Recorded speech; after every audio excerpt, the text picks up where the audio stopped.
Ahora sí, seguimos con el bloque internacional. Salvucci, ¿qué día era hoy? Sigue siendo el martes 3 de mayo del 2016. Bien, y el mundo, en este martes 3 de mayo de 2016, está cada vez peor. Ya asoma un colapso, una catarata de situaciones cataclísticas. Que se pueden descontrolar individual o conjuntamente. Y que no tienen nada que ver con estas teorías de la conspiración, del HAARP, de terremotos que los controlan, de manipulación del clima. No.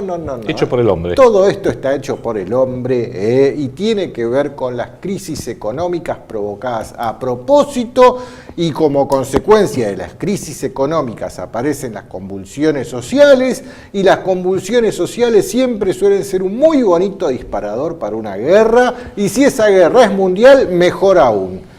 La perinola que tiran estos señores les aparece toma todo, ¿no? Así es. Vamos a empezar con el paneo de los recortes de diarios que traje para este bloque. Mira, RT publica, esto es del 15 de enero, ¿no? Pero está bueno traerlo ahora. Colapsos, caídas e impagos. Esto es lo que generaría la economía en 2016.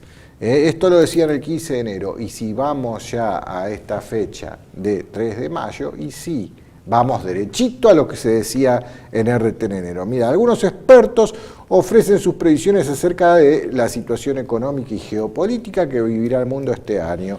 Esta es la visión RT, no es la visión The Economist, que la visión The Economist es más o menos te muestro el guión de lo que escribí para este año y que el director está por filmar y la película la vas a ver después. No, esto es gente que en base a lo que huele percibe lo que puede pasar. Pero no, déjamela en pantalla, por favor. Primero, caída implacable del petróleo. Está claro, el petróleo sí subió unos puntos, pero sigue siendo un gran problema para la economía mundial el precio del petróleo, y hay países que viven del petróleo, como puede ser, por ejemplo, Arabia Saudita, que están muy nerviosos como consecuencia de esto y están dispuestos a hacer mucho lío. Algunos hablan de que puede bajar hasta el nivel de $10, lo cual es, como dijiste vos, catastrófico para los países que viven del petróleo, como Arabia Saudita, Kuwait, Venezuela, que ya lo estamos viendo, y es más catastrófico e injusto para la República Argentina, donde el gobierno actual y el gobierno anterior le garantizan a las empresas petroleras que sacan el petróleo argentino para consumo de los argentinos, le garantizan $77 el barril. Bueno, sigo, poneme de vuelta la pantalla. Bueno, ¿qué más? Crecimiento moderado de la economía mundial, y obviamente que en este clima de incertidumbre global, los empresarios que apuestan por la producción real, no por la especulación, por el trabajo, obviamente que van a recoger sus velas para cuando soplen vientos mejores. Uno de los puntos que ya lo mencionamos en algún programa era este Dry Baltic Index, este índice que mide la cantidad de mercaderías que se transportan por fletes marítimos a través del globo y que este año tuvo una caída exponencial. Otro más te pongo, aumento mundial de impagos de la deuda. Mientras Argentina, por ejemplo, paga religiosísimamente, si hay alguien que no va a caer en impago de deuda va a ser la Argentina, y menos con este gobierno que está dispuesto a que el pueblo se muera de hambre, pero a los usureros internacionales les vamos a pagar religiosamente todo lo que piden y más. No, pero parece que van a empezar a aparecer un montón de países que la Argentina va a resultar haber sido el pagador implacable. El pagador serial, como ya viene del anterior gobierno, como dijo la expresidenta Cristina Kirchner. Sí, otro te pongo. Bueno, el tema de la migración en la Unión Europea. Bueno, esto ya lo estamos viendo cada vez más. Es un problema que no están encontrándole la solución. Porque es descontrolado y es catastrófico. Socialmente es catastrófico. Sí, sí. Otro, bueno, el referéndum del Reino Unido sobre la pertenencia a la Unión Europea. Ahora vamos a profundizar un poquito sobre este punto. ¿Qué otro? Aumento de la tasa de interés de la FED en los Estados Unidos. Es un tema que se viene postergando pero si algún día a Janet Yellen se le ocurre mover un puntito... Ya aumentó un cuarto de punto. Sí, va a haber un estallido dentro de los mismos Estados Unidos. Ahora vamos a ver también un poco sobre este punto. Desaceleración de la economía china, y sí, el Dry Baltic Index habla de eso. Al moverse menos mercaderías a nivel mundial, siendo China el principal exportador de mercaderías del mundo, estamos hablando de una desaceleración de la economía en China. Todos los países compran menos, a China incluido. Claro. Estancamiento económico en Latinoamérica, díganoslo a nosotros. El año pasado bajó el PBI combinado de toda Centro y Sudamérica en un 0,9%, casi un punto, y este año no pinta muy bien. No. Bueno, acá esta previsión de RT terminó, pero déjame ponerte otra.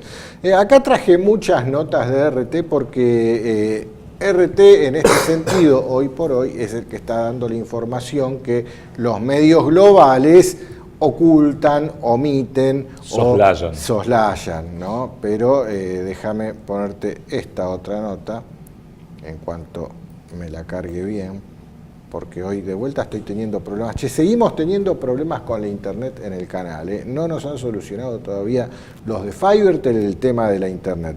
Bueno, acá la tengo. La condena de la deuda externa. ¿Cómo las obligaciones consumen a los estados? Esto también es del año pasado, pero es una buena reseña de cómo las economías de los países se ven consumidas por sus deudas externas. Acá en la Argentina somos expertos. Absoluto. La pobreza argentina está directamente relacionada con la deuda externa artificial de origen ilegal e ilegítimo y de sucesivos gobiernos que de izquierda a derecha, de arriba o de abajo, siempre pagan porque son pagadores seriales, porque para eso se los elige. Mira, ¿por qué crece la deuda externa mundial? Te cuentan en esta nota. Y te dice, la causa subyacente de la crisis financiera mundial más reciente que comenzó en 2008 fue el aumento de la desigualdad y la concentración de la riqueza. Esto hizo que más personas y más países fueran dependientes de la deuda y además aumentó la cantidad de dinero destinado a la especulación de los activos financieros de riesgo. Y esto es verdad. Para hacer frente a la desigualdad y a la reducción del crecimiento económico, algunos países recurrieron al endeudamiento, aumentar el endeudamiento con países prestamistas y a su vez empezaron a promover exportaciones a través de préstamos. O sea que como necesito dólares, pido un préstamo en dólares para poder producir y exportar en dólares.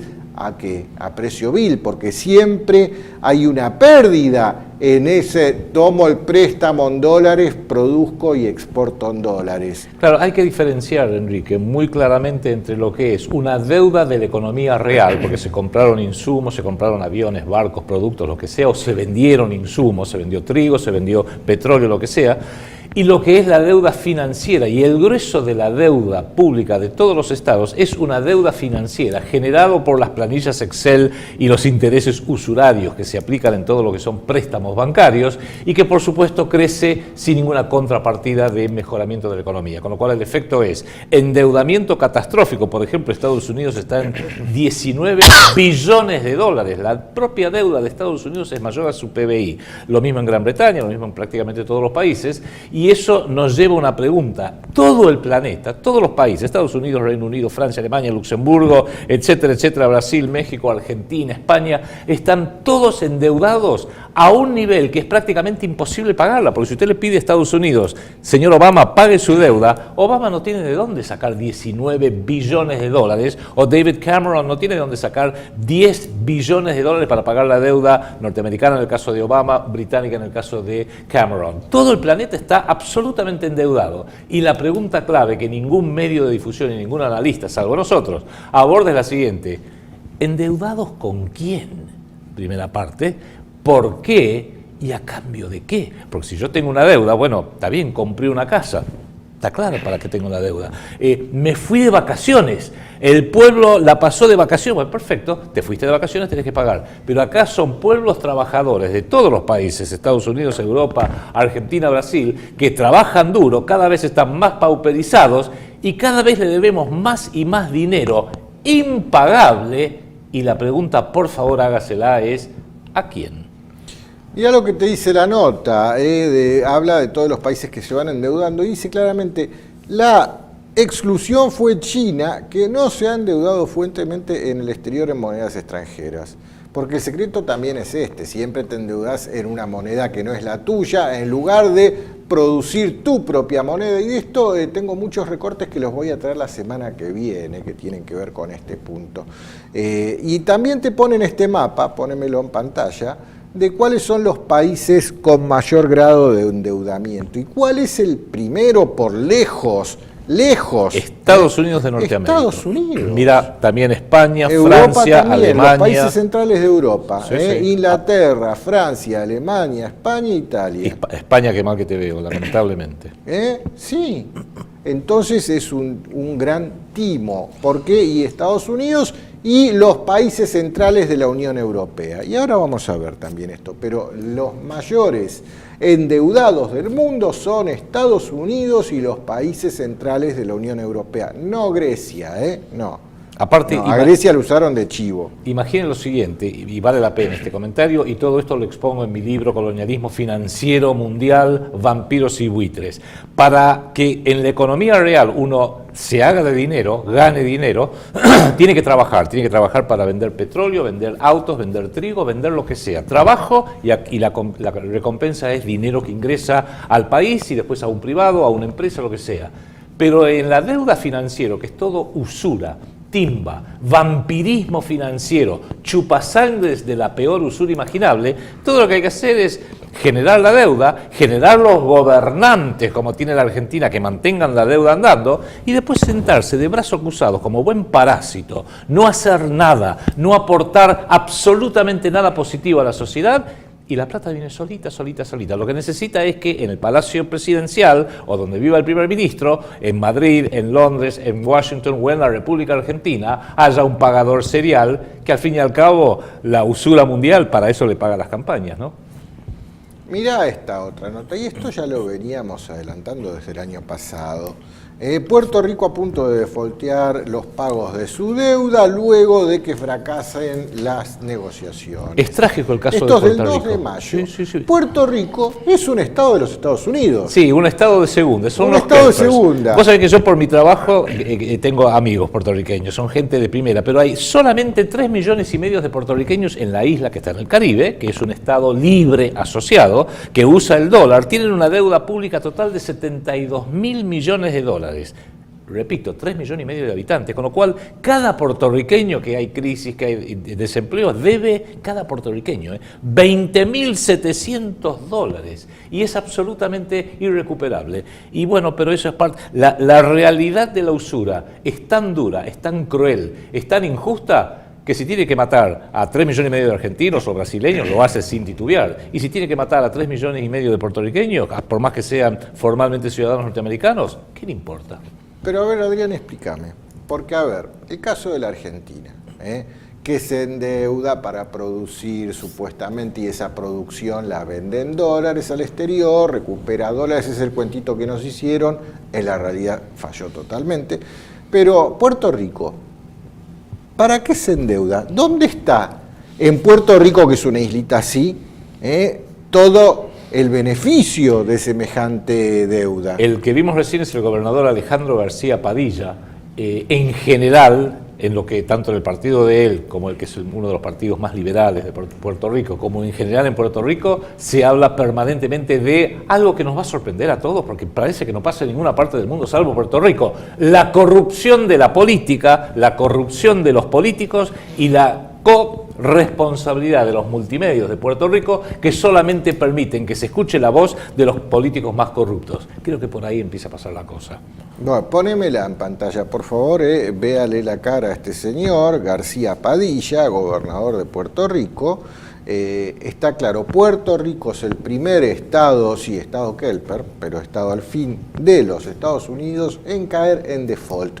Y esto es algo que vamos a ver en los próximos meses cada vez más seguido. Estados Unidos no va a defaultear en bloque, no va a aparecer Obama hablando ante la cadena nacional diciendo: "My fellow Americans, we are in default now".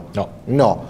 van a ir apareciendo gobernador tras gobernador haciendo este tipo de anuncios. Y eso puede arrastrar a la fractura política y geopolítica de Estados Unidos, que es una posibilidad cada vez más probable. Bueno, sigo. Mirá, bueno, todo esto tiene que ver con el dólar, es parte del problema, el dólar, y no el dólar en sí mismo, que es una moneda de papel, sino quiénes son los dueños del dólar, y que no es ni el pueblo de los Estados Unidos, ni siquiera es el gobierno de los Estados Unidos, no, es una corporación privada de banqueros, que son los dueños de esta moneda que se llama dólar, y se la prestan al gobierno de los Estados Unidos, y el gobierno de los Estados Unidos pone de garantía para este préstamo al pueblo norteamericano. Y paga intereses para emitir su propia moneda. Sí. Freno de emergencia. El dólar está estrangulando a los Estados Unidos, publicaba RT el 2 de febrero. Las recientes tendencias de la economía de Estados Unidos plantean dudas sobre la recuperación del país tras la crisis del 2009. Y esto, sí, son varias las notas que tienen que ver con esto. Acá te pongo otra. Estados Unidos, el dólar es la divisa más peligrosa del mundo, dice la nota, que todavía no aparece en pantalla porque no se termina de cargar. ¿Por qué el dólar es la divisa más peligrosa de todas? El sistema de la Reserva Federal, la Fed de Estados Unidos, decide qué negocios sobreviven en el país o cuáles no. Porque ellos canalizan las emisiones monetarias. Esta política convierte al dólar en la divisa más peligrosa de todas. Y esto lo dice Peter Schiff, que Peter Schiff es un analista financiero muy reconocido. Enrique, aclaremos, ¿por qué está esa peligrosidad? Porque uno de los lugares donde canaliza la emisión monetaria el Banco de la Reserva Federal privado de los Estados Unidos es hacia las operaciones de guerra, y no es casualidad que el Pentágono tiene un presupuesto anual de 600.000 millones de dólares, que es mayor a la sumatoria de todos los presupuestos de militares y de defensa de todos los países del mundo, Rusia, China, Gran Bretaña, toda la Unión Europea incluida. Evidentemente la Reserva Federal lo que quiere es financiar destrucciones de países. Pregúntele a los libios, pregúntele a los iraquíes, a los afganos, a los sirios, a ver qué le cuentan. Mirá lo que dice Schiff. La Fed manipula los mercados de manera que las bolsas de valores se han vuelto dependientes. Los propios mercados no tienen la posibilidad de decidir qué negocios sobreviven en el país, sino que lo hace el Banco Central. Como empresario es muy difícil tomar decisiones sólidas en un ambiente como ese. Y es así. ¿Cómo es posible que un banco central privado decida qué se produce, qué no se produce en el país, la vida económica de la gente, lo que va a trabajar la gente, porque al fin y al cabo el que trabaja es el ciudadano? Pero vos estás hablando de la economía real, y acá la Reserva Federal está hablando de las finanzas, que es lo irreal. Fíjese, cada vez que usted escuche la palabra aviones, soja, material de construcción, cualquier petróleo, está hablando de la economía real. Son cosas reales que tienen una utilidad para la sociedad en cualquier parte del mundo. Cada vez que escuche Reserva Federal, mercados, bolsas de comercio, especulación. Te pongo otra nota, esto es del portal True News, que habla de la muerte del dólar a manos del oro. Y ahí están los chinos trabajando. Claro, ¿no? y ahí está. Y esto es inminente, aparentemente. Bueno, acá entrevistan a Jim Willey. Interesante, lo escuché. Claro, que dice que el petrodólar va a terminar este verano. Este verano para ellos empieza ahora ya. Sí, ahora en junio. Junio. Por eso ya hace 15 años y hace 6 años mataron literalmente a Irak y a Libia, porque tanto Irak como Libia querían comerciar su petróleo y por ende lo de sus vecinos, arrastrarlos fuera del área del petrodólar. Terminó mal Saddam Hussein, no sé si se enteró, y terminó mal Muammar Gaddafi en el 2011. Otro inversionista y analista muy reconocido también es Jim Rogers, que acá lo cita RT el 6 de marzo.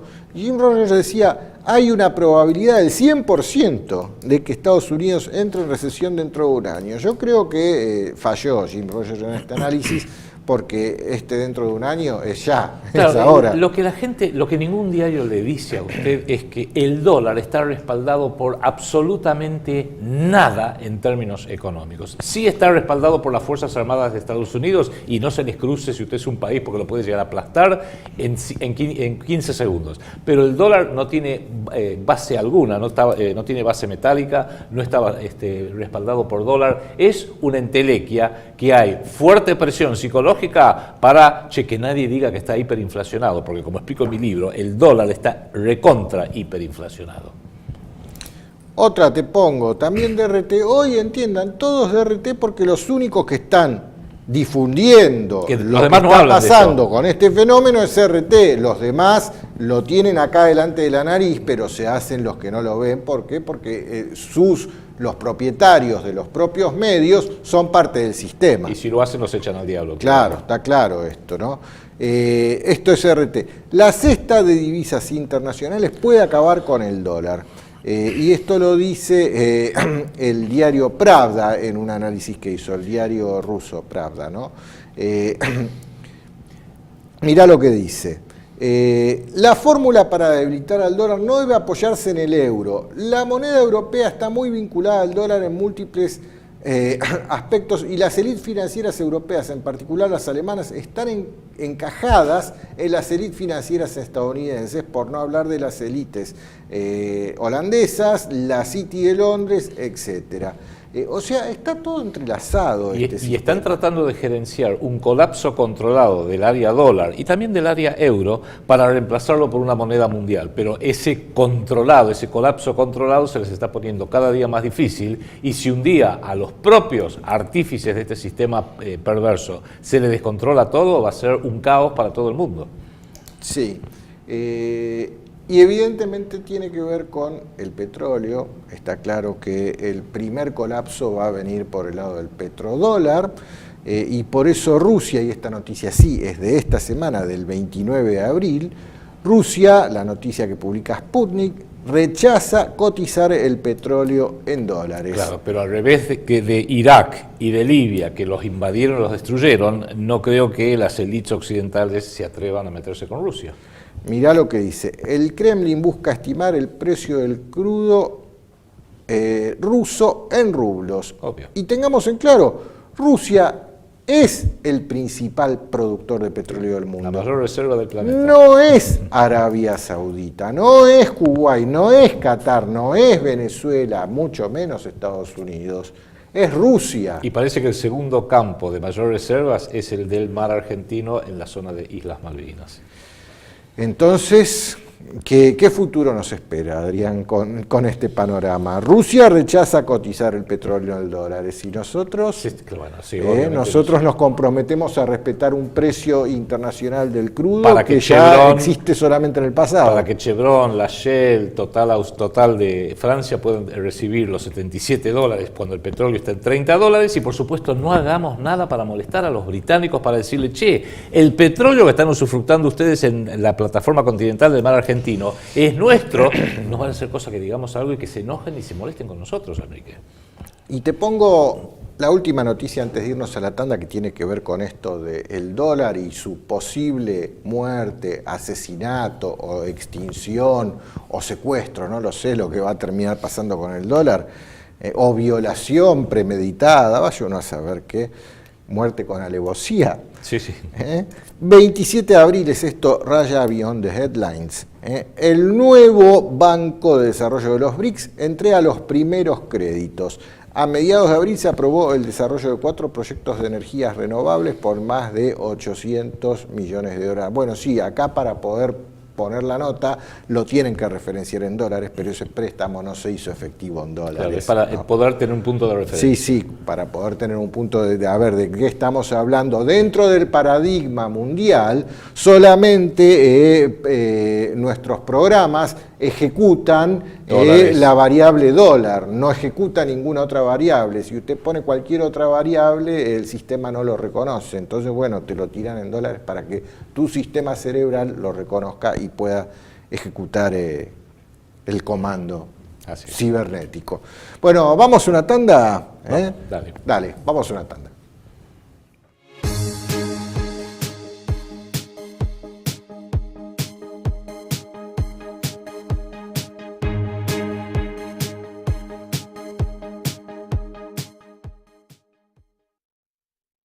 Colonialismo Financiero Mundial, Vampiros y Buitres. El nuevo libro de Adrián Salvucci desenmascara los mecanismos del sistema de deuda pública. Colonialismo Financiero Mundial, Vampiros y Buitres. Disponible en mercadolibre.com.ar. Allí encontrará el libro en su versión estándar, así como la edición especial, dedicada y autografiada por el autor, la cual se ofrece como bono colaboración al proyecto Segunda República. Colonialismo Financiero Mundial, Vampiros y Buitres, de Ediciones PSR. ¿Querés ayudarnos a seguir creciendo? Seguinos en todas nuestras redes en internet. Facebook.com/Proyecto Segunda República. Twitter.com/PSR-Argentina. En YouTube, seguinos en 6 canales. Canal TLB1, el canal de Adrián Salvucci, el canal de QQ, Videos PSR, Revisionismo PSR y Defendamos la Patagonia. Proyecto Segunda República, una idea cuyo tiempo ha llegado.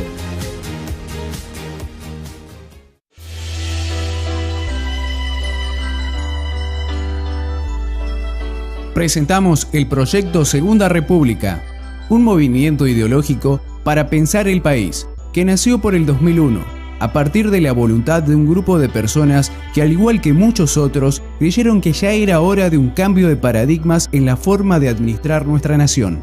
Los que adherimos a esta iniciativa componemos una comunidad de argentinos que comparten el deseo de terminar con las malas prácticas del gobierno que nos mantienen sometidos y en constante desventaja ante el resto del mundo. El proyecto se construye sobre 5 pilares: restaurar el Estado soberano como institución fundamental al servicio de los intereses del pueblo de la nación, recuperar la moneda soberana, impresa por un Estado soberano y al servicio de la economía real del trabajo y la producción. Rechazo del concepto de deuda financiera. Tenemos que saber cuánto debemos, a quién y por qué. Las deudas legítimas las vamos a abordar, las dudosas las vamos a investigar y las ilegítimas las vamos a repudiar. Liberación de las instituciones republicanas de su dependencia del dinero, para que cualquier ciudadano competente tenga voz y voto en todos los niveles de la administración del Estado. Recuperar los valores éticos y morales, porque la política debe estar subordinada a los valores culturales y éticos propios de la nación argentina. Proyecto Segunda República, una idea cuyo tiempo ha llegado. Conoce más de esta propuesta en www.proyectosegundarepublica.com. Busca en Facebook la página oficial del PSR, los videos semanales en el canal de YouTube del canal TLB1 y las páginas regionales del PSR para contactarte con personas de tu provincia.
Acá seguimos con la segunda parte de nuestro bloque internacional. Bueno, te cuento esto, Clarín lo publica, Adrián, del 30 de abril. Advierten que la ultraderecha amenaza la democracia en Europa. Debate en bloque. En un informe del Consejo de Europa, considera que se extienden las tendencias nacionalistas impulsadas por la lucha contra el terrorismo y las migraciones. Afirman que hay cada vez más restricciones y se derogan los derechos humanos y la libertad de expresión. Y están reaccionando los pueblos de una manera muy visceral a este internacionalismo que se le ha impuesto en la Unión Europea como un superestado supranacional. Creo que es natural que cada pueblo vuelve a lo que es un sano nacionalismo, o debiera ser un sano nacionalismo, donde el belga quiere proteger las raíces belgas, el húngaro quiere proteger sus raíces históricas húngaras, como hemos visto en ese discurso que dio su presidente, Víctor Orbán, lo mismo los franceses, los españoles, los italianos. Es natural que los pueblos valoren lo propio, y acá sí ha habido una inmigración absolutamente descontrolada, de Siria principalmente, que le ha traído gigantescos problemas, no solamente sociales, sino problemas de crimen, porque entre los que han entrado elementos que son lamentables por no controlar la inmigración, que en realidad cualquier política inmigratoria de cualquier país tiene que presuponer e incluir una política de control de quién entra y para qué entra. Entonces, todo esto de la Unión Europea, si están surgiendo todos estos nacionalismos que lo que pretenden es rescatar de la agonía sus valores culturales, nacionales, étnicos, religiosos, llamemos todos los valores morales, todos los valores que pueda tener un ser humano y que se diferencian con respecto al ser humano que tiene enfrente, los quieren rescatar de la agonía. Hasta los ingleses, ahora sí. Claro, hasta los ingleses. Vamos a hablar ahora. Entonces, toda la Unión Europea puede volar por los aires. Fue un modelo impuesto no natural, no espontáneo, y fue impuesto de una manera burocrática, estandarizadora, y bueno, Europa es el continente más variable de todos los que hay, inclusive en sus idiomas. Los franceses hablan francés y no lo van a dejar de hacer, los españoles español y los alemanes alemán, y es lógico que quieran preservar sus raíces culturales. Es mucho más fácil, a lo mejor, armar una unión al estilo de la Unión Europea en Sudamérica, donde somos todos pueblos que hablamos el mismo idioma, raíces históricas parecidos, que pretender hacerlo en Europa, que hasta hace 2 generaciones se amasijaron entre ellos. Sí, acá en Sudamérica está claro es que único, todos tenemos el mismo idioma, la misma cultura hispana, la misma religión católica. El portugués brasilero a lo sumo es una variante del castellano, igual nos entendemos. En cambio en Europa, pero como vos dijiste, fue algo impuesto. Algo impuesto. ¿Quién lo impuso? Bueno, creo que tenés ahí una... Mirá lo que dice de Telegraph. El de Telegraph es del 27 de abril. La Unión Europea siempre fue un proyecto de la CIA, como lo acaban de descubrir los partidarios del Brexit. Sí, porque en definitiva Estados Unidos, después de la Segunda Guerra Mundial, a través de su naciente sistema de inteligencia o estructura de inteligencia, empezó a formar y a proponerle y presionar a Europa para que se empiece a armar una suerte de Unión Europea, que se fue haciendo gracias en gran medida a Charles de Gaulle de Francia y a Konrad Adenauer de Alemania en la posguerra, pero hay un fuerte foco de lo que luego sería la CIA, la Central de Inteligencia Norteamericana, a través de su fundador, un señor que se llamaba William Donovan, a través de Alan Welsh Dulles, que fue su principal director en los años 40 y 50, y otros que también participaron abiertamente, e incluso con una conexión con el Vaticano, porque es una realidad que prácticamente todos los directores de inteligencia de los Estados Unidos,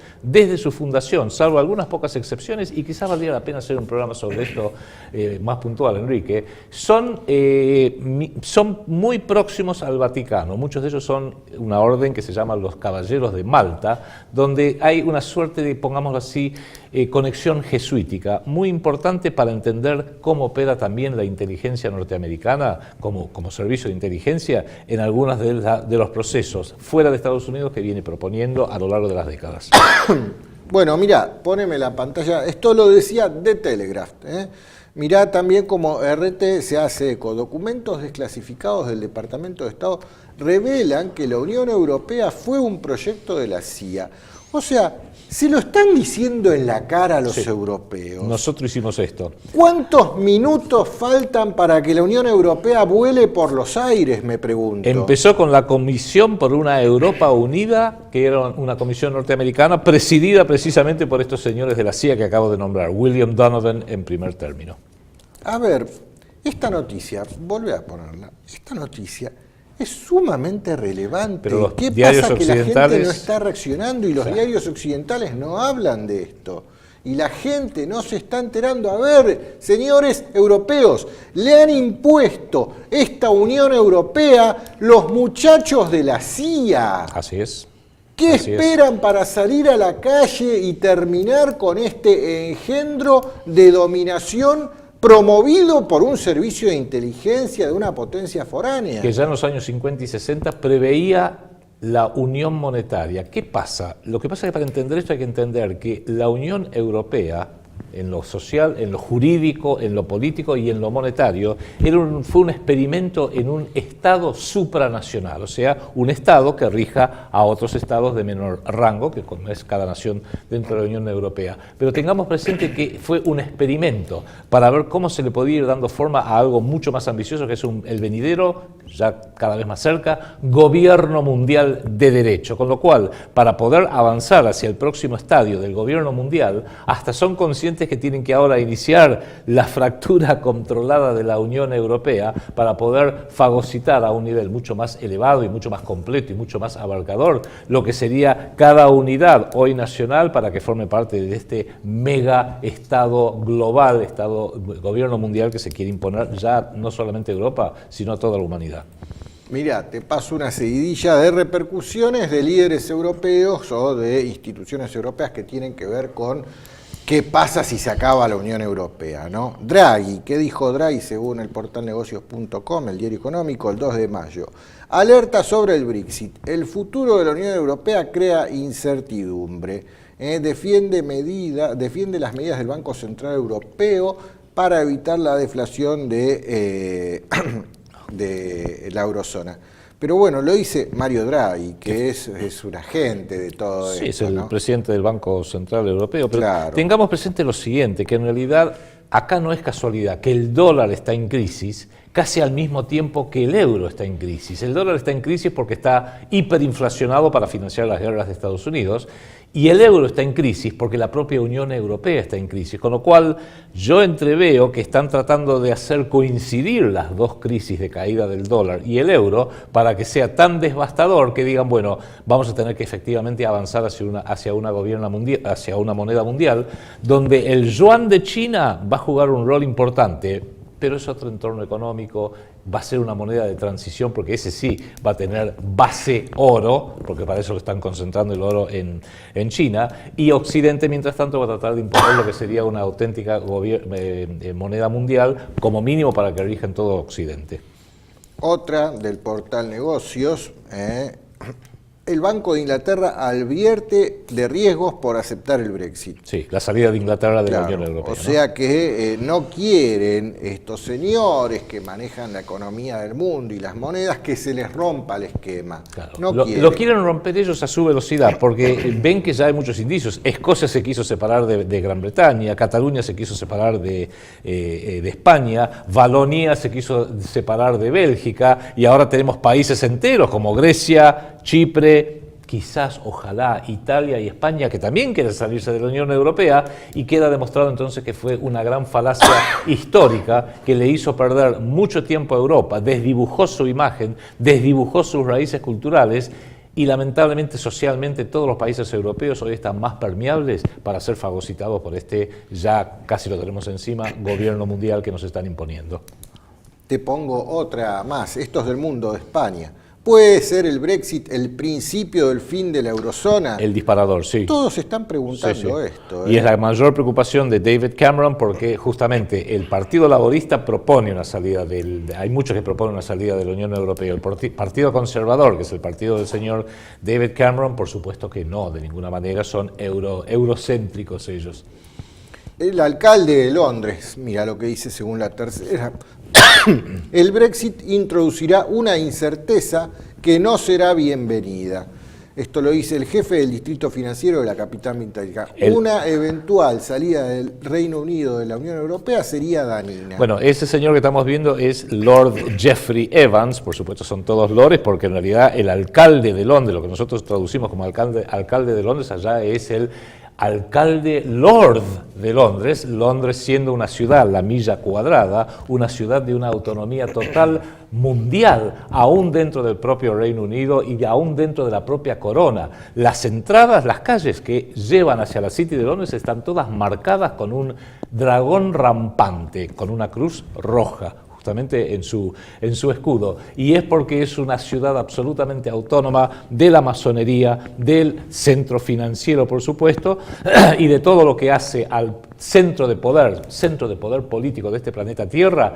Tan es así que el propio monarca, en este caso la reina Isabel II, ritualmente cuando quiere visitar la City tiene que pedir permiso, tiene que esperar en una de las entradas y se le acerca el Lord Mayor, este señor que acabamos de ver acá, y le dice: señora reina, pase nomás, doña, y recién ahí puede entrar. Es un ritual, pero es muy simbólico y es muy, tiene mucho sentido. Che, y si son rituales y símbolos, justo un dragón ponen. Y sí, bueno, ya vamos a hablar de eso. Vos sabés que un dragón es un reptil, ya ¿no? vamos a hablar de eso, sí señor. ¿Tendrá que venir San Jorge a matar el reptil? Urgente, sigamos. Urgente. Bueno, mirá lo que dijo otro Lord de Londres, el ex Lord de Londres. Que es un título, Sí. porque este ni siquiera era Lord. El que está ahora es un Lord de la nobleza. El que vamos a hablar ahora ni siquiera llegó a ser Lord nunca. Ken Livingstone, se llamaba este ex, y que hizo comentarios acerca de Hitler en la BBC. Esto lo publica la BBC del 30 de abril. Habló de Hitler y dijo que no se siente arrepentido por decir la verdad acerca de lo que él opina de Hitler. ¿Qué opina de Hitler? Bueno, este señor se llama Ken Livingstone, fue el alcalde de Londres, el Lord Mayor de Londres, entre el año 2000 y el año 2008, es del Partido Laborista, es un hombre de izquierdas. Un hombre que tendríamos que verlo con cierta simpatía, porque es un militante anticolonialista del colonialismo británico. En 1982, durante la Guerra de Malvinas, este señor Livingstone fue el principal opositor de Margaret Thatcher, diciendo: terminémoslo con el colonialismo, las Malvinas o Falklands, como se llaman ellos, son argentinas. Bueno, después dejó de ser Lord Mayor, hoy es un miembro del Parlamento, y una de la otra miembro del Parlamento de origen musulmán dijo que en definitiva el Estado de Israel está cometiendo genocidio contra los palestinos, etc. Y en una respuesta que dio en la televisión, Livingstone, defendiéndola, esta miembro del Parlamento que tiene derecho a dar su opinión, espero, en una democracia, dijo: en definitiva, no confundamos antisemitismo con antisionismo. Antisemitismo es contra una determinada comunidad, una determinada religión, lo cual es una barbaridad y es despreciable y es rechazable.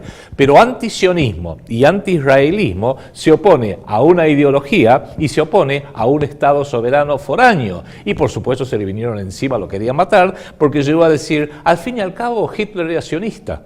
Y cuando le preguntaron: ¿pero cómo que Hitler era sionista? Sí, efectivamente, él quería sacar a los judíos de Europa, como los sionistas los querían también sacar y llevarlos a Israel. Bueno, se le armó una batahola enorme, pero el hombre insiste, no pidió disculpas como le exigían ciertos centros de poder, y dice: el sionismo se refiere a un movimiento para crear un Estado judío en Medio Oriente y no es lo mismo que ni la comunidad ni la religión específicamente de Israel. Ahora, a ver, poneme de vuelta la nota de la BBC. A este tipo, ¿se le vino la ADL encima? No, la ADL es norteamericana, pero... ¿Qué hay en Inglaterra como equivalente? Sí, hay una institución semejante, no recuerdo ahora el nombre, pero sí, en realidad se le vinieron los medios encima porque... Tengámoslo en claro, ni bien se le pone a alguien el San Benito de antisemita, bueno, esa persona ya queda directamente borrado del libro de la historia. Por más que haya incluido a este señor Kenneth Livingstone o haya incluido al expresidente de Estados Unidos, Jimmy Carter, que también fue acusado de antisemitismo porque osó escribir un libro diciendo la verdad de lo que él vio en Palestina y le puso un título muy significativo a ese libro: Palestina, busquemos la paz, no impongamos el apartheid, muy crítico a la nación que hoy ocupa militarmente Palestina, que es el Estado de Israel. O sea, estos dos personajes mundiales, líderes mundiales, les pasó algo similar a lo que te está pasando a vos acá con la delegación de asociaciones israelitas de la Argentina. Sí, vamos a seguir hablando de ese tema. También le acaba de pasar al analista Pedro Brieger de la TV Pública, porque también se lo ha declarado, bueno, no lo pueden declarar antisemita porque Pedro Brieger es miembro de la comunidad judía argentina, pero sí lo declaran un judío que se odia a sí mismo, que es la forma de hacerlo. Efectivamente, si me permitís, Enrique, me gustaría leer el comunicado, que vamos a poner el link en este video para si usted quiere sumar su firma. Muchos ya lo han hecho y les agradezco muchísimo realmente, en este sitio change.org, para que distintas instituciones, la DAIA incluida, reciba mensajes con la opinión de distintos ciudadanos argentinos ante esta, a mi juicio, tentativa de censura, porque me han hecho una querella penal en un tribunal de la Ciudad Autónoma de Buenos Aires para procurar silenciarme por mis críticas al Estado de Israel. Dice así: la DAIA, Delegación de Asociaciones Israelitas Argentinas, ha accionado penalmente contra el periodista Adrián Salvucci, director del programa de información y análisis Proyecto Segunda República, y contra el sitio YouTube que lo transmite, Canal TLV1 Toda la Verdad Primero, ante el juzgado en lo penal contravencional y de faltas número 11 de la Ciudad Autónoma de Buenos Aires. En su querella, la DAIA hace una serie de acusaciones falsas, ofensivas y groseras, tergiversando, distorsionando e incluso, con el inexplicable apoyo de la Fiscalía, inventando declaraciones que yo jamás dije. Al estar evidentemente alineada la DAIA y subordinada con los intereses de sus verdaderos mandantes en el actual gobierno ultraderechista sionista del partido Likud en el Estado de Israel, la DAIA nuevamente procura silenciar la libertad de prensa y de opinión en la República Argentina. En realidad, esta realidad se torna particularmente evidente cada vez que periodistas independientes criticamos las políticas genocidas y de terrorismo de Estado practicadas por Israel contra el pueblo palestino en el marco de la ocupación militar ilegal que Israel mantiene en Palestina, contraviniendo resoluciones de la Organización de las Naciones Unidas. Recordemos que el Estado de Israel es una potencia militar nuclear extranjera en permanente estado de guerra, cuyo primer ministro, Benjamín Netanyahu, procura involucrar y subordinar a la República Argentina en sus estrategias ofensivas en Medio Oriente, especialmente contra la República Islámica de Irán. Así lo sugirió Netanyahu explícitamente durante su discurso del 3 de marzo del 2015 ante las dos cámaras del Congreso de los Estados Unidos, cuyo claro objetivo, el de su discurso, fue alentar ofensivas militares contra Irán, tomando como excusa o casus belli los dos atentados terroristas de Buenos Aires de 1992 contra la Embajada de Israel y 1994 contra la sede de la AMIA DAIA. Ante este nuevo atropello contra Salvucci por parte de la DAIA, que lo viene hostigando desde hace ya casi una década, el año pasado yo apelé a los oficios de la Fundación LED, Libertad de Expresión más Democracia, cuya institución incluyó mi caso en su informe anual de limitaciones al ejercicio de la libertad de expresión en la Argentina, año 2015, publicado en el mes de marzo de 2016, bajo el caso 71, categoría 2, que son hostigamientos judiciales, 9 de abril de 2015, y dice así: hostigan al periodista Adrián Salvucci en la Ciudad Autónoma de Buenos Aires. Y después, bueno, está en el sitio está todo el texto completo. Y concluyo: no permitamos que el lobby pro-Israel DAIA censure a los periodistas que venimos alertando acerca del peligro que su accionar pro-sionista y pro-Israel representa para la seguridad nacional de la República Argentina. El link está con este video. Invitamos a quien quiera sumar su firma y emitir una opinión, lo haga. La realidad es que la censura en los medios es algo que sucede a nivel global y tiene más que ver con quién es el dueño del medio. Por supuesto. ¿No? Si querés saber quién gobierna sobre ti, pregúntate a quién no puedes criticar. Un poco el objeto de todo este bloque de hoy es esto: todas estas noticias que estamos juntando las tenemos que sacar de medios rusos porque los medios occidentales no aparecen. Y los locales ni hablar. Hoy estoy con una tos terrible, sepan disculparme, pero bueno, hago lo posible por seguir adelante con el programa. Mirá esto lo publica Pijama Surf. Periodista de la CNN revela cómo los gobiernos pagan a los medios para que falsifiquen las noticias. Amber Lyon revela cómo las cadenas de noticias reciben pagos de los gobiernos para que realicen coberturas favorables y avancen estrategias de propaganda. Y CNN es particularmente culpable porque entre sus principales periodistas hay operativos abiertamente de la CIA, entre ellos muy especialmente Wolf Blitzer, que es un hombre prácticamente salido de la CIA, con un fuerte influencia del Mossad israelí. Ahora vamos a hablar de la CIA, pero déjame leerte lo que dice la nota de Pijama Surf con respecto a Amber Lyon.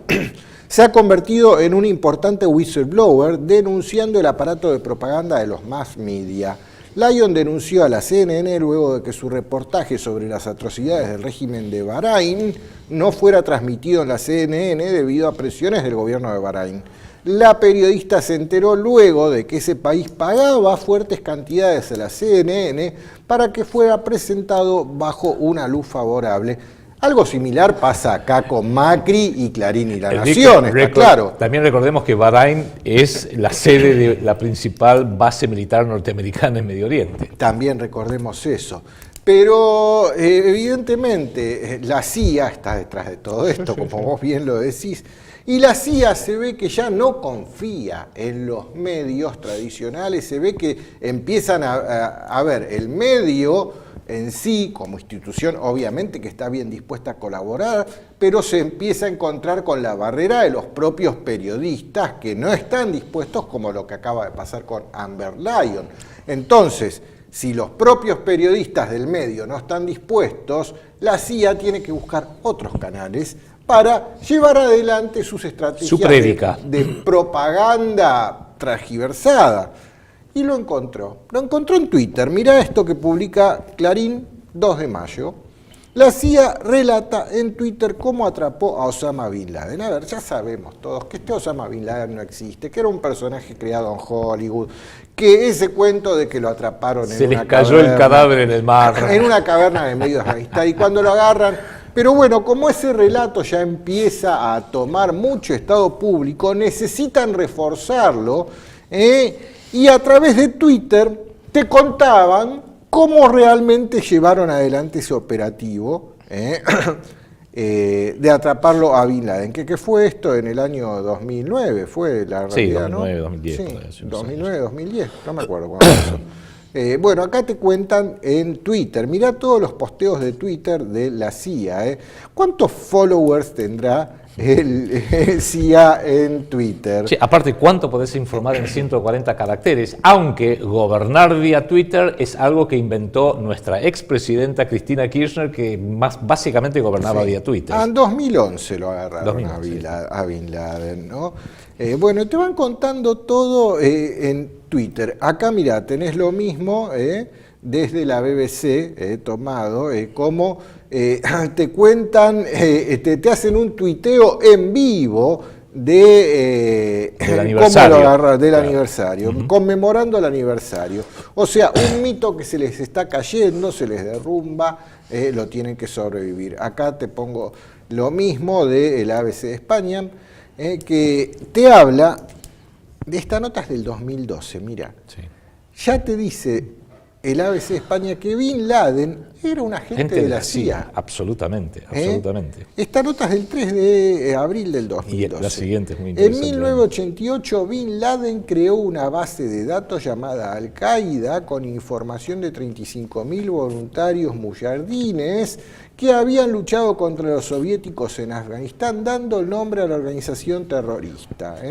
O sea, Bin Laden era agente de la CIA, lo dice este diario ABC de España. Es que se les escapó la tortuga, Sí. Esto vale la pena repetirlo, con alguien que ya la gente no recuerda, yo sí lo recuerdo muy bien porque era un gran ministro británico, que fue Robin Cook, el ministro de Defensa de Tony Blair, cuando se tomó la decisión de invadir y destruir Irak en el año 2003. Tony Blair, el 17 de marzo del 2003, renunció porque dijo: no puedo aceptar la responsabilidad colectiva, junto con el gobierno de Tony Blair, por la decisión de mandar a Inglaterra a una acción militar contra Irak sin el acuerdo internacional o el apoyo doméstico. Y después dijo lo siguiente, mirá la fecha, Enrique, el el 8 de julio del 2005, al día siguiente de aquellos ataques que hubo en los subterráneos y en los colectivos de Londres, que nosotros hicimos un programa especial en el año 2014. Vamos a poner el link abajo. Dijo, ¿qué me hablan de Al-Qaeda, el Al-Qaeda de Bin Laden? Bin Laden fue producto de un cálculo mal hecho por Occidente, por las agencias de seguridad de Occidente. A través de los años 80, Bin Laden fue armado por la CIA y financiado por los sauditas para llevar la guerra, el yihad, contra la ocupación soviética en Afganistán. Al-Qaeda, dijo Robin Cook, ex ministro de Defensa del Reino Unido, literalmente significa la base de datos, y originalmente era el archivo de computación de los miles de miembros de los mujahidines que fueron reclutados y entrenados por la CIA para poder derrotar a los rusos. Algo parecido dijo Hillary Clinton en el 2013 en CNN, y por decir esto y por haberlo abandonado a Tony Blair, porque era un hombre que tenía valores, ocurre que unos días después, el 6 de agosto del 2005, estaba jugando al golf. Robin Cook, un hombre de 54 años, tuvo un paro cardíaco en un lugar muy lejano del campo de golf donde estaba entrenando, donde estaba jugando. Vino un helicóptero que demoró demasiado, llegó tarde al hospital y se murió. Pobre, ¿no? Qué mala suerte. No, la mano de Dios, la mano divina opera justo en el momento que tiene que operar para llevarse a los buenos de este mundo, ¿no? En el detalle de este video, vean nuestro programa, lo vamos a poner el link, del 2 de julio del 2014, donde hablamos de los ataques de bandera falsa, porque hacía apenas días, horas que había ocurrido uno de los peores atentados, que fue el del 7 de julio del 2005, en los subterráneos y en los micros de la ciudad de Londres. Claro. Bueno, y mira lo que dice este Overblog, ¿no? Que habla de, esto es del 3 de septiembre del 2015, que habla de revelaciones que hizo Snowden, y que dice, el ex agente de la CIA Snowden, o sea que estamos hablando de un ex CIA Snowden, afirma que Bin Laden está vivo y que reside en Bahamas. O sea, ¿quién es Bin Laden? ¿Quién fue? ¿Existió? ¿Será el actor el que vive en Bahamas? ¿Será el famoso Bin Laden que se cayó al agua del helicóptero que lo sacaron prisionero muerto de Afganistán? ¿Habrá nadado desde las aguas de Afganistán donde cayó el helicóptero hasta Bahamas? Vaya uno a saber. Vaya uno a saber, ¿no? Pero bueno, las mentiras cada vez tienen las patas más cortas, se van descubriendo, se va acabando, y la posibilidad de instaurar un gobierno mundial cada vez les resulta más urgente a estos reptiles que pretenden dominarnos, a tal punto que ya directamente deciden hacer un encuentro mundial. Y acá lo vemos en pantalla. Sí, esto es muy importante porque esto es muy reciente. Cumbre del Gobierno Mundial. Que ya está programada para el 12 al 14 de febrero del 2017. Se empezó a hacer en el año 2013. Incluye, por supuesto, mirá los oradores. Claro, gente muy top. Va a estar Barack Obama. Está plagado de sheiks y de nobles musulmanes. Esto se hace en Emiratos Árabes, para empezar. Van a ir príncipes de Emiratos Árabes, de Qatar, de Kuwait, de Arabia Saudita, todas estas familias reales que son muy democráticas porque están con Occidente, con lo cual prácticamente no se las puede criticar. Incluye entre sus oradores a Klaus Schwab, el fundador del Foro Económico Mundial, donde tan felizmente fue el presidente argentino a principios de este año. Incluye a Felipe Calderón, incluye a reporteros estrella de CNN, Enrique, como Richard Quest y Rebecca Anderson, incluye al cantante Cat Stevens. ¿Te acuerdas de Cat Stevens? El gato Stevens. El gato de Esteban, que después se convirtió al Islam. Sí. Pero parece que, igual que Sting, es uno de ellos y lo han invitado a hablar en la cumbre del gobierno mundial. Mira, acá van apareciendo todos los oradores. Vamos muy mal. Sí, mira los personajes que te van apareciendo. Sí, la mitad tienen este turbante porque Felipe Calderón también. Claro, son hombres de son príncipes, ¿no? Ahí está Klaus Schwab, de abajo el segundo desde la derecha. Ahí está Dominique de Villepin, que fue el ex canciller de Francia. Bueno, hay todo un conjunto de luminarias occidentales y nobles sheiks musulmanos, como corresponde a un sistema democrático occidental, ¿no? Sí, es increíble, increíble. Y, sí. Y pongamos mucho tipo con sábana blanca en la cabeza. Sí, plagado, plagado. De repente parece que los musulmanes, cuando quieren defender su honor, su forma de vida, sus tierras, son malos, pero cuando son estos traidores, estos nobles que se pueden codear con la reina de Inglaterra, ahí dicen, no, estos son buenos. Los musulmanes son terroristas cuando les conviene. Si no son más o menos, y si no, son miembros de estas prestigiosas familias reales que hay que invitarlos a esta cumbre mundial. Están los mahometanos terroristas, pero estos son más o menos musulmanes, así que no molestan tanto. Qué increíble. Bueno, qué la increíble. última. Y otro de estos encuentros, pero este es más subterráneo, porque este es muy público, ¿no? Es cada vez más público. Sí, pero este es subterráneo, che. Acá te pongo el sitio web de esta gente. De esto vamos a informar en breve cuando se sepa. El Bilderberg. Claro, cuando se sepa, se van a reunir en Dresde del 9 al 12 de junio, el mes que viene.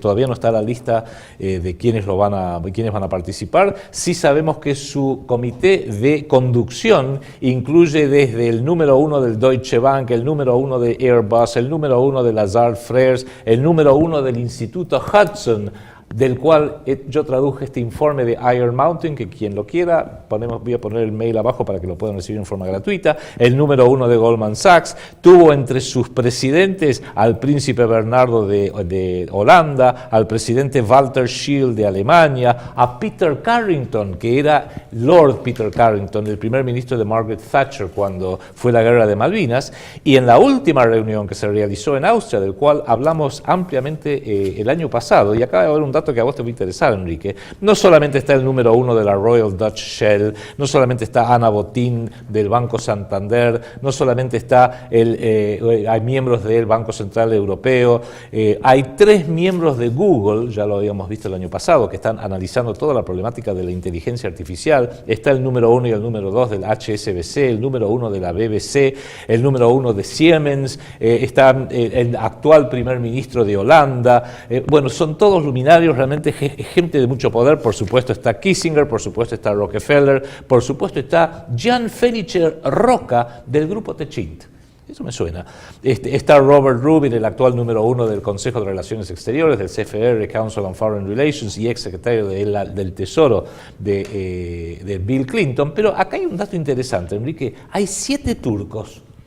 Hay 7 turcos de distintas empresas del gobierno y de estudios jurídicos. 7 turcos. Pareciera, y esto medio engaño, ¿qué estará por pasar con Turquía? Sí, aunque Turquía la quieren cuidar mucho, lo dijimos la semana pasada, no se les ocurra culpar a los turcos históricamente por el genocidio armenio, de ninguna manera. Los turcos están con nosotros. Los turcos son la cabeza de puente de la OTAN en contra de todo Medio Oriente, de todo el mundo musulmán. Los turcos son aliados de Arabia Saudita y del Estado de Israel. ¿Cómo te vas a meter con los turcos? Entonces, evidentemente, a esta reunión del grupo Bilderberg han invitado unos cuantos turcos, y cuando sepamos la lista definitiva, creo que vamos a ver que este año, en la pobre y martirizada Dresden, Alemania, también vamos a ver unos cuantos turcos. Bueno, tenemos que irnos, hasta aquí llegamos con nuestro bloque internacional. Nos veremos la semana que viene. Gracias a todos por seguirnos. Hasta la próxima.